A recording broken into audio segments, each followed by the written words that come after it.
Okay, here we go. Okay, what do you think is the most important takeaway or lesson that you learned throughout this entire journey? Okay. I learned that having children is not easy, one.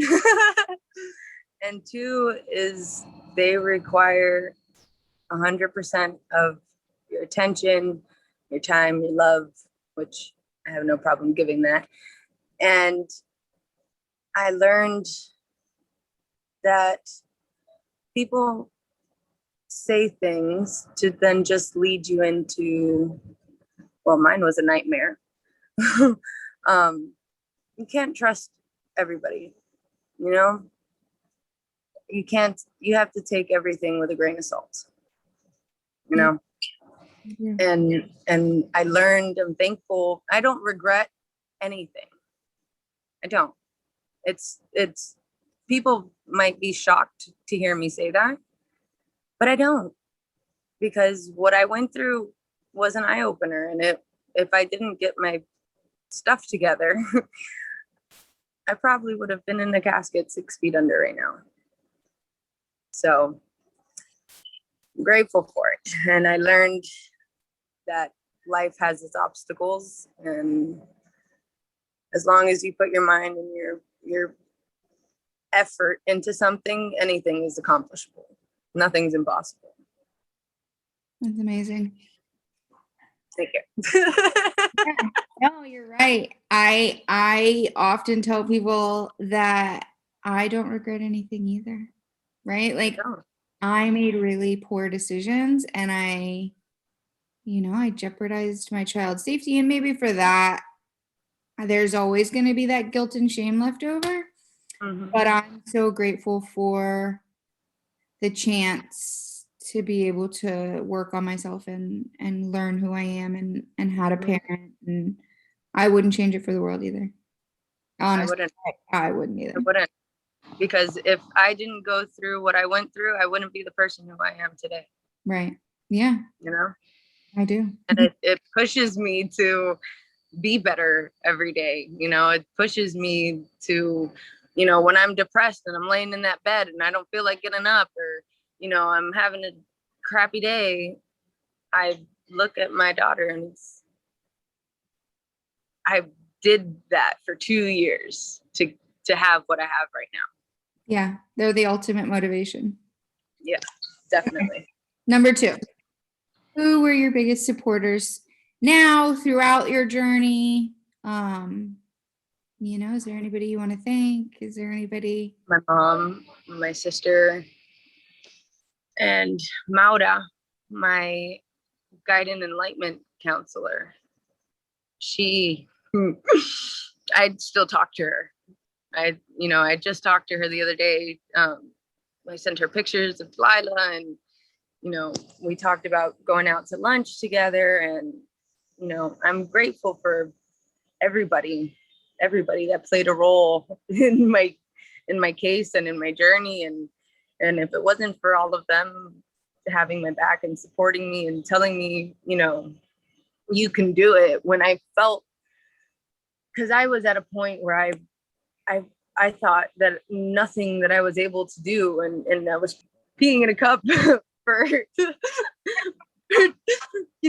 2 days out of the week. And we're taking a urinalysis 2 days. Yeah. 2 days a week for 2 years straight. 2 years straight. My first month, I had some slip ups. It happens. The marijuana was still in my system. I'm not a skinny girl. It takes a little bit, but I stuck to it and I did what I had to do. And my mom, out of everybody, my mom has been my biggest support. That is my rock. That's my rock. So, yeah, people don't understand that, right? Like, relapse is a part of our recovery, whether the system recognizes it or not.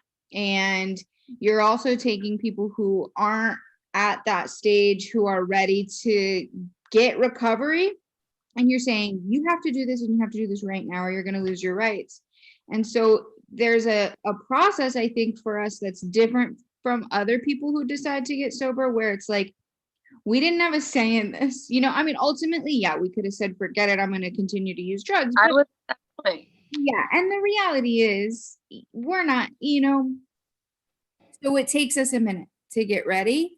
And recovery is not black and white, and relapse is a part of recovery. Like, it is what it is. Even people who are ready to get sober and into recovery relapse, you know? So The main thing, the first step, you have to admit that you have a problem. yeah. Because you don't do that. If you don't take that first step, because oh my God, I was so hard-headed. And I'm not an addict. I'm not an addict. I'm not an addict. An addict is such a, people hear the word addict and they hear such a cruel word. And it's, it's, oh my God, you're a piece of trash. You're an addict. And it's not that. Being an addict is the same as somebody having HIV or something. It's a disease. It's that doesn't make the person any less of a person. Yeah.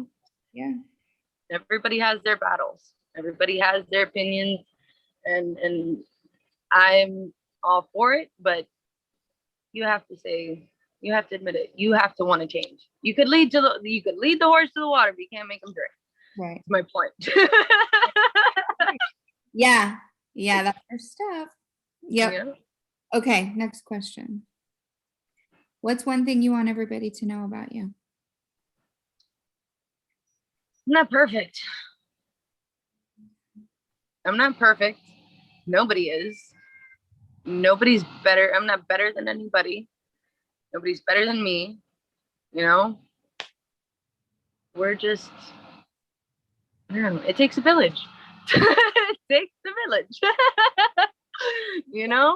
It's not easy. I went through it, and I went through domestic violence, relationship. I went through being addicted to crack cocaine. I had a success story. I got reunified, and it wasn't easy. It wasn't easy. You have to be on top. You have to want it. Yep. You have to want it. Yeah. And if you don't want it, don't even bother trying. Yeah. You have to want it, and you have to build support, right? Like, I think the recipe, in my opinion, is the willingness, right? Like, of course you need the willingness and support. I think however you get it, wherever you get it from, as long as it's healthy supports, there's a will, there's a way, yeah. There is a way. Yeah. Okay. Last question. You said that better than I did.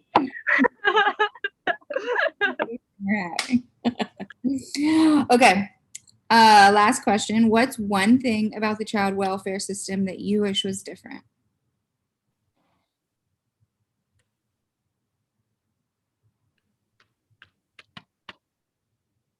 What I struggled with the most was visitation. That was the hardest, because I live down south and I had to go all the way to Miami to see my daughter for an hour. And I did it. I caught a bus. I rode the train. I took Uber. Where there's a will, there's a way. And boy, did I make it there. And I was always early.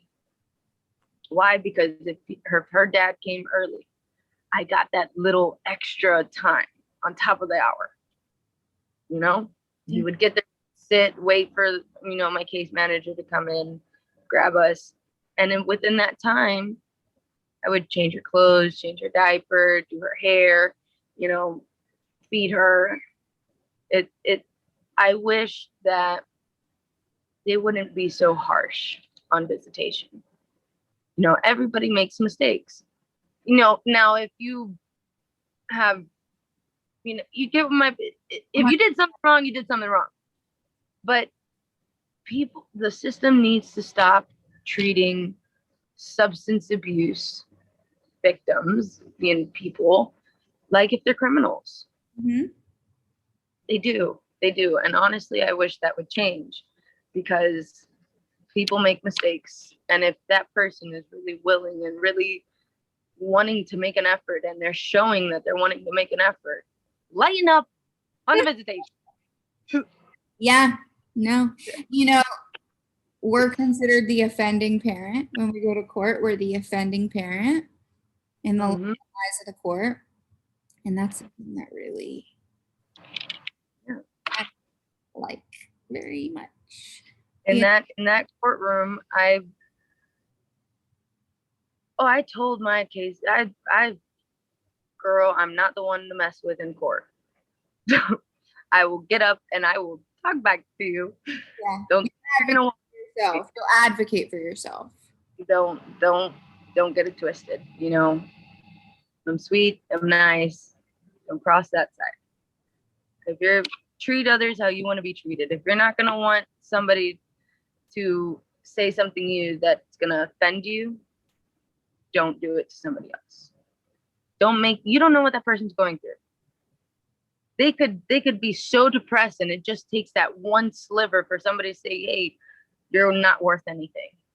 And the next moment, that person's jumping off a roof to kill themselves. You don't know what other people are going through. You don't.